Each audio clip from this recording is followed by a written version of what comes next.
My name is Anna Marie Sinatra, the CEO of Sinatra Solutions, a coaching, consulting, and training firm that partners with you to catapult you to the next level in whatever it is that you're up to. Whether you're an individual that wants to sharpen your skills professionally, maybe it's leadership development, maybe you're the owner of a business and you have employees that you have to manage, maybe you're a manager, we can do that together. And if you're a business or an organization and you want to create those peaceful working atmospheres where your employees can work together as a team, we can do that with diversity training and conflict resolution and soft skill training. We can do it. We can partner together to get you where you want to be. Hi, I'm Ava Sammarco, the practical nurse. I enjoy bringing you current and up-to-date health information for today's changing world. And I do this by hosting Health Focus. And I host Health Matters. And we collaborate to bring you focus on health matters. So before we get started, we want to thank some of our sponsors. We want to thank Mattress and More, where Maddie Mattress is educating us in a variety of ways on how to get a restful sleep. You could never believe there's so much information when you're looking for a new mattress. If you have problems getting a good night's sleep, maybe you have some injuries like I did, knowing all the different details about those mattresses is so important, and he's doing such a fine job in educating the community. Go right to sleep. Yeah. Also, we'd like to thank Western New York Imaging Associates, Dr. Frank Mascaro, providing state-of-the-art imaging equipment to assist you in your time of need. With many locations throughout Western New York, Kenton MRI, Lockport MRI, and Western New York MRI, downtown Buffalo, and his equipment in several other facilities throughout Western New York. Yeah. You'd be surprised. Yeah, you would be. He's like all over. Wow. Yep. Great. And we want to thank Joe DeMarco from Wings Flights of Hope, where his volunteer pilots are flying sick children and people all over the United States in their time of need, whether it's a transplant service or, somebody gets that call in the middle of the night. God knows if you had to call the airlines, you'd pay a fortune. They have volunteer pilots that stay on call waiting for you to call them. So without any further ado, you want to tell them about making sure they got those pens and papers. Pens and papers. So let's you take lots of notes and let's get started. My excitement is off the charts today. I am so excited because I have Dr. Vasquez here, who is not a stranger of this show. We've taped at his offices, Urban Family Practice on Niagara Street in Buffalo.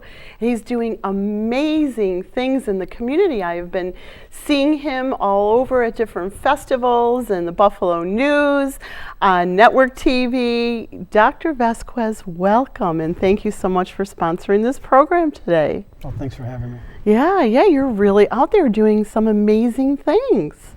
Well, we're trying to just change things. I think, Buffalo has a lot of opportunities, and some of us are just trying to get those opportunities to the right people. Yes, and I've been seeing you in the news and at the festivals. You're really reaching out to the community, providing such needed services. And I absolutely want to point people to the brand new website, which I visited. And I was very excited about. Did you get my little note I sent you on there? I signed up to be sure that I get all your information. Yes, I did. Yeah, tell us about this new initiative. Well, it's www.gbond.org, and we'll give you the description on it on the bottom. But what we're trying to do is, as part of the Affordable Care Act, we were designated as one of 3 health homes in New York State. So it's 90% funded by the federal government, and what we're going to be doing is basically providing a lot of non-clinical services for the community. Things that normally you wouldn't be able to get through a doctor's office. So sometimes transportation, shelter, food, whatever those other services are that a patient may need if they're a patient of GBON, we're looking to get them hooked up. You're providing such a service to the community. It's so needed. You know, for many years we've been helping people to understand not to go to emergency rooms for your everyday care. And what you're providing, it's like you're taking urgent care and regular care to a whole nother level. So we have 8 providers that are the board members for GBON, all primary care physicians in the community. And what we're trying to do is really, I mean, primary care is one thing, but we're trying to bring physical, behavioral, and all these other pieces to work together. Because a lot of times everybody sticks in their silo. So these people do things here, those do there. But at this point, it doesn't create a community. And we're trying to integrate it so that everybody works together. And speaking of integrating, you've been out there at all the different festivals. I know that I've seen you at many of them, and especially we're going to talk about Juneteenth Festival today, because you brought some guests with you today who I am so excited about. We have she's not a stranger to Western New York either. She's been here a few different times, and we've wanted to have her on the program, and you so generously sponsored the program today so that we can have Donisha Prendergast, Bob Marley's granddaughter, with Jomo. Everyone knows Jomo, Ross Jomo Akono, who is the vice president of the Juneteenth Festival. So welcome to you both too, and I'm just loving you so much. Give thanks, greetings. Thank you very much, Doc. It's good to be here, to be sitting beside you and listening to all that you're really doing in the community. It's very necessary, you know, and I'm glad that someone took the step to empower the community.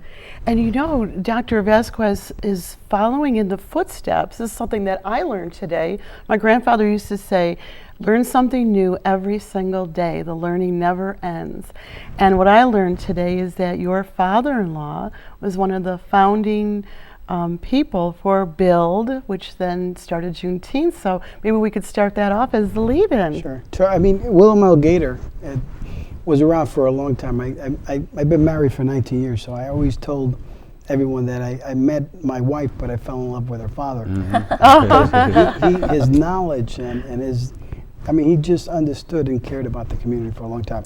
He was the second president of BUILD Academy, and then also was one of the founding members of Juneteenth. And I think the purpose and a lot of the things that he started out, I haven't been as involved with Juneteenth in the past, but in the next couple of years, we're going to have quite a bit of presence. Well, we're reaching out our hands to stay more involved. What was beautiful is that integrating the things and the needs of the community. What you were speaking about is where the knowledge base is, what is happening in modern society, what is going to be taking place with the new healthcare acts and bills.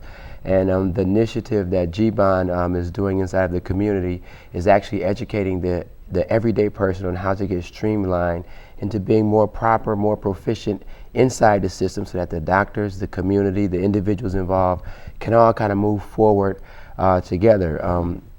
On the Juneteenth end, we're working with young people, trying to get their minds into the gear of looking towards science, looking towards this beautiful city is about to turn into a medical corridor, preparing our young people, but also preparing the adults who are going to receive the services. It's going to take a whole lot of community and cross-organizational work in order to steer the community into the proper direction. And I'm very excited of the projects that we've already initiated and the things that we're talking about doing, like within the community. So I commend GBON and all of the collaborative efforts that you all are doing with the festival as well.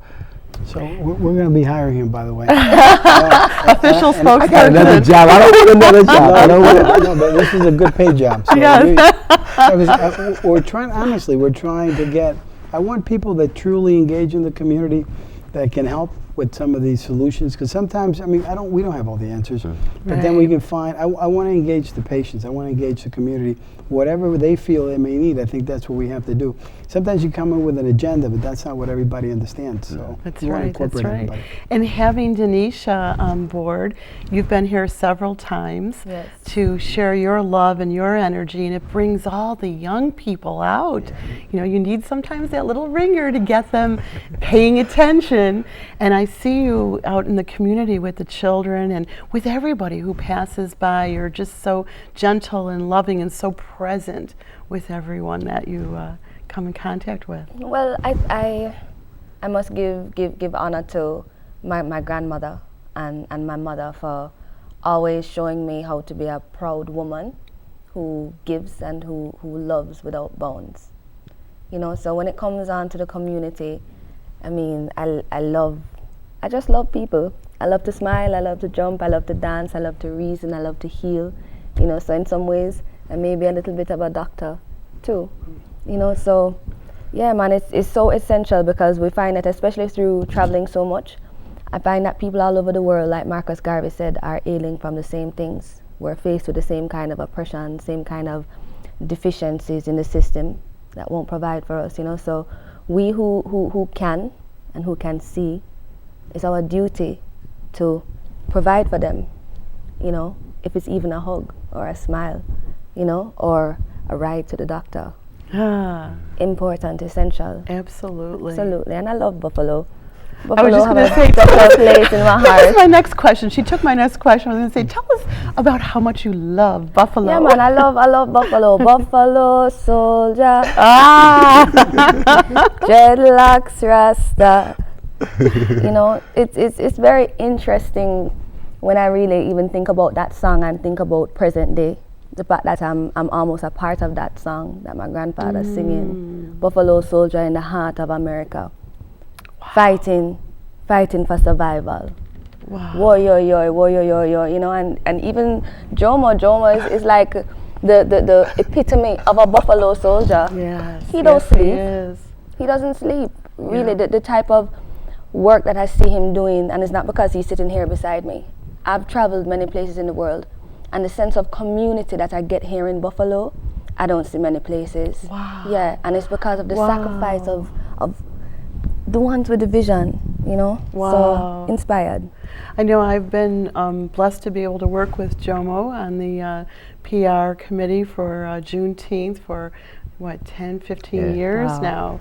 And anytime I need Jomo, I can come, Jomo, can you be over here at 5 in the morning? He's like, sure. Jomo, guess what? I just got this spot over here. Can you go here? Sure. He just drops everything and runs. I've honestly, I mean, it takes a village. I see everybody working very hard.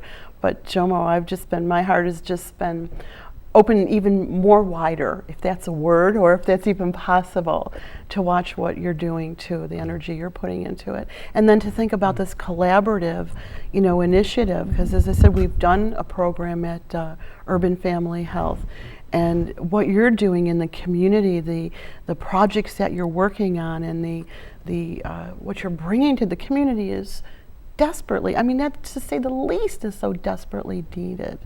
I think, but it wouldn't have happened without the Affordable Care Act. I think the President's act really changed the way the dynamics of healthcare have been. And so they've given the tools to people that can do things. And so we're going after five more initiatives. Right. And I think we're probably going to get 4 of the 5. Beautiful. But, you know, we've come in as a health home, which is a different model for care, as the smallest and the strongest in terms of really, by them giving us an opportunity, you know, that's one of the things that we often need. Once we're inside, we change the dynamics in the ecosystem. Right. And what we've been able to do is really kind of be the lead out of all these other homes in the state. There's 60. Yeah. And we're the only minority-based home in the whole state. The only minority-based home. I mean, all our inner-city physicians are, you know, you've got Dr. Gales, Dr. Forte, the players that have been serving this community for many years. And some are the first to come out of the medical school. I mean, Dr. Gales, Dr. Charles Anderson, these were like the first pioneers.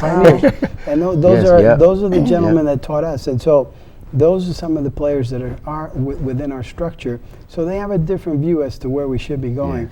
Yeah. And they really are committed. I mean, they're engaged and they really want to make sure that what we do stays here and grows, not just comes, you know. I think that I'm listening to what you're saying, and as you're saying those names, the Juneteenth festival, the whole community, it's communal and generational wisdom, I think, that's guiding us and which is making all of these ways possible, because everything that we're talking about is predicated on the ones who came before us. And all of us are tied, whether it be professionally, culturally, or from a community level. We're tied to the works that those before us have laid down. And those ones who are in proper position as laws, legislations, new acts, new bills, the 21st century comes on the scene, we're better able to help steer the committee when we have a communal connection, a professional connection, a governmental connection. And that's all a part of our civic responsibility, as well as our divine human nature, to help each other. You know, I see that as it needs to be applauded, and it needs to be more visualized so that people can see how many people who are working to make this a better place. And it is becoming a very much, better place. I think a world-class city. I think so too. I think so too. And one thing that I definitely also want to make a note of for our audience who is watching is that we are all people, just like you, who can make change in the community in very small and big ways. It just takes a decision and a little preparation and a resolution to make the difference, So be the change that you seek in the world and allow us to be your role models. Yeah. That's really nice. That's the quote I use all the time. Be the change you want to see in the world.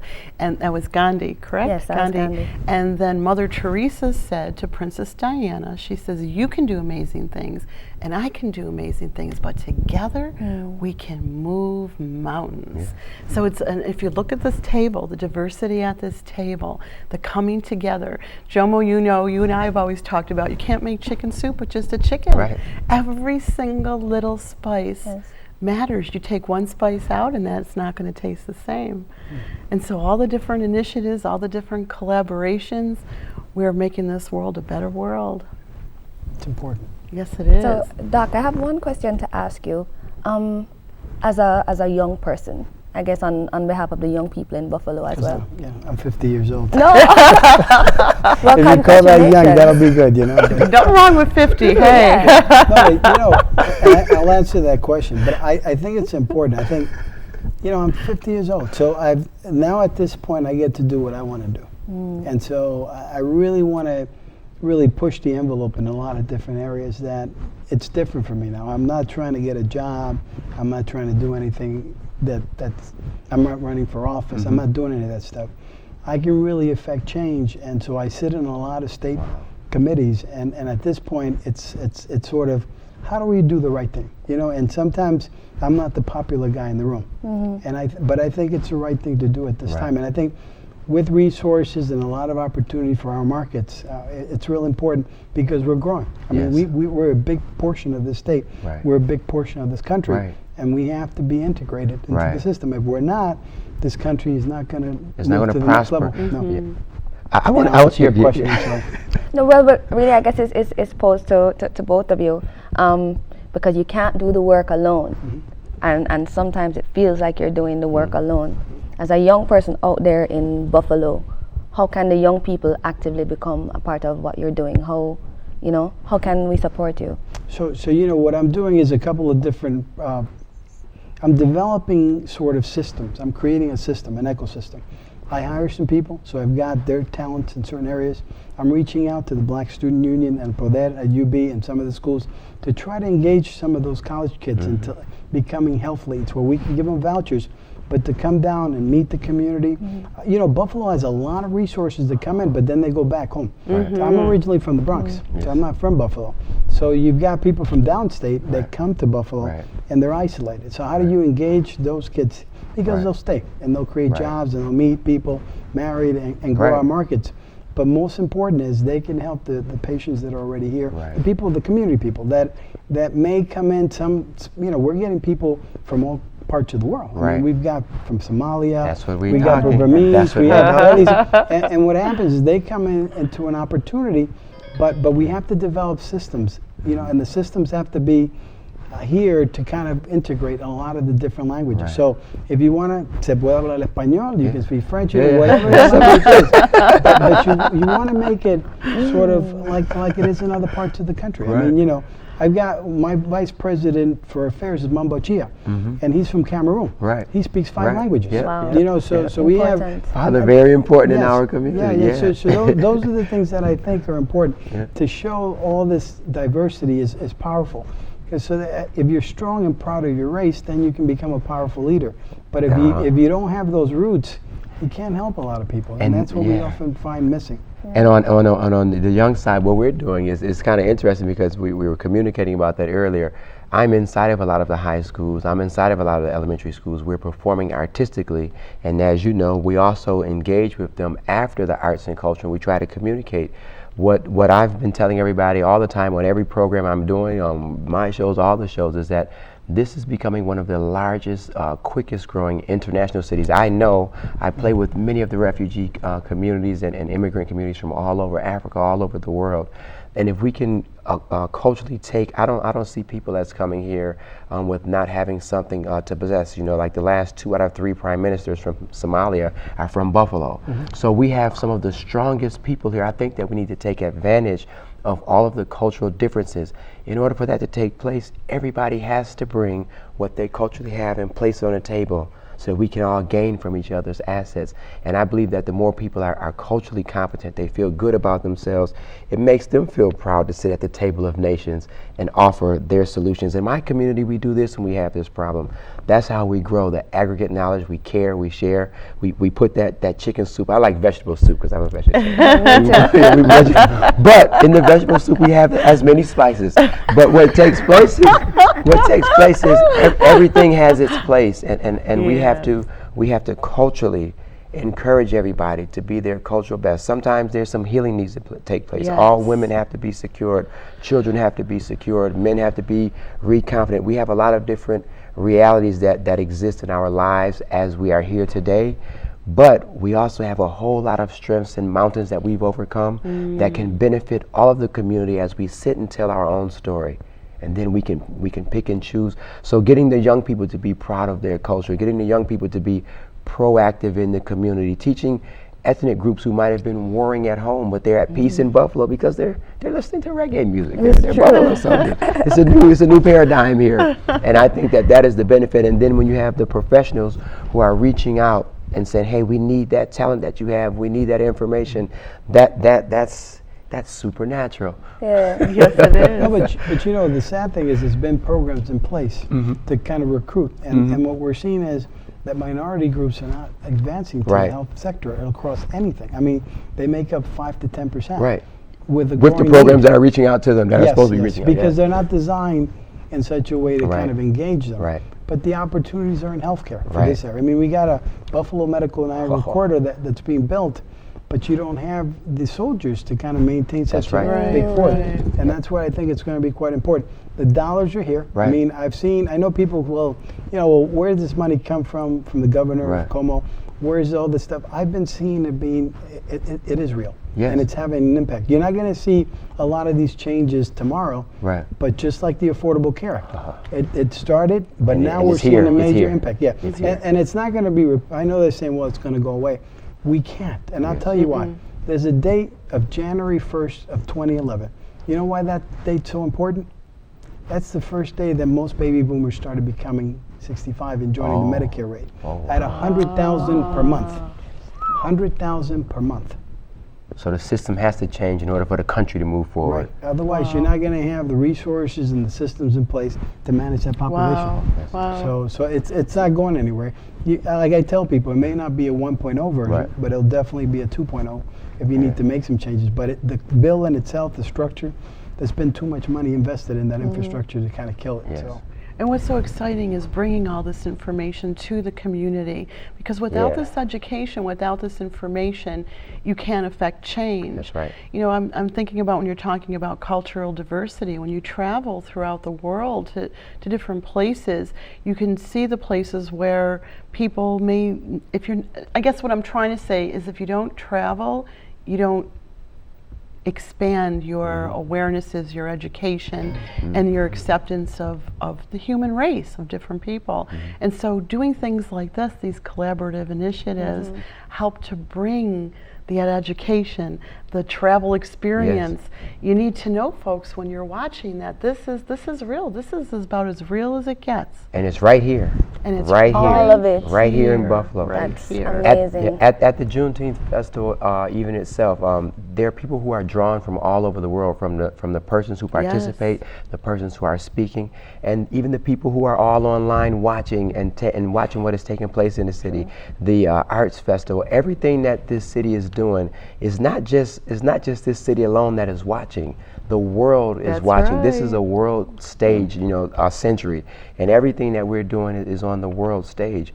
And I'm really concerned about making sure that the young people are prepared to receive the benefits of what is about to take place. Many people who have been here and have not seen a lot of change don't have a comparative study of what the other bigger cities are doing, what's going to happen when you add a medical complex on top of the train station, what's going to happen when you have 5 or 6 hospitals within like a 3 or 4 block radius. Many people can't even fathom that.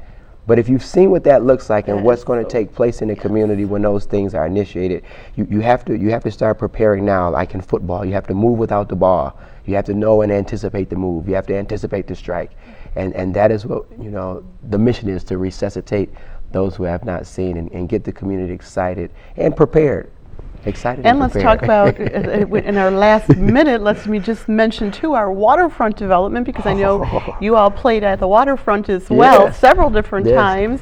I mean, it's so exciting. I love the way you said it, is that we are a growing community. We're going to be a platform, a role model for change, and that's really exciting. We're really winding down to the last minute or two, so is there anything else that you wanted to add to be sure that we don't miss out? Well, I think, for us as GBON and Health Home, you'll be seeing more of us out there, and we're looking for we're looking for people to fill our community health workers. We're looking for navigators, we're looking for case managers that we will train, so, and the jobs are good. So we will have created 150 jobs over the next 3 years. Wow. And what we want to do is to make sure that the players that are out there understand the opportunities and to get involved. We want the colleges, like you said, it's about everybody. We all want the same things. Right. It's not like I want something different than you want for our kids and for our lives. So the idea is to start to get everybody working together with one common goal. I believe, Donisha, I'd love to hear if you can incorporate a blessing for us too in this wonderful time. Well, I'll just take a few words from 60 Visions, a book of prophecy by Bob Marley. It's just a few quotes. And he says, sometimes, it come out with we and me. But consciously, you want to know something? They can tell you I. Jah create all a we. So it's the same breath, which is I, that is I and I. Basically what he's saying is that sometimes we say me and we say we, but it's really all of us incorporated in that one word. So we give thanks for unity and Buffalo love every time. So thank you for watching. We really appreciate your emails and letting us know that you like all the programs that we're bringing you. We want to know if you want to be interviewed on this program too, so keep those emails coming. And we have a couple more sponsors to thank. We want to thank Mr. Frank's Barbershop and Beauty Salon. Yeah, you heard me, Barbershop and Beauty Salon. Wow. This used to be her dad. She's been there forever. And then she became a beautician. And now her father has since passed. And she stays there on that corner, providing all kinds of services and educating people on hair care. And she does medical pedicures. So as you start to get when you start to get a little older and you can't get down there to take care of what needs to be taken care of, there's ways you can do it. Wow, that's neat. Also, the Healing Spa with Marge Reed offers holistic, non-surgical facelifts, facial chakra balancing, color and light therapy, and many other therapies, helping to bring the body into balance wherever it is needed. So keep watching, keep emailing us, and stay focused because your health matters. See you next time.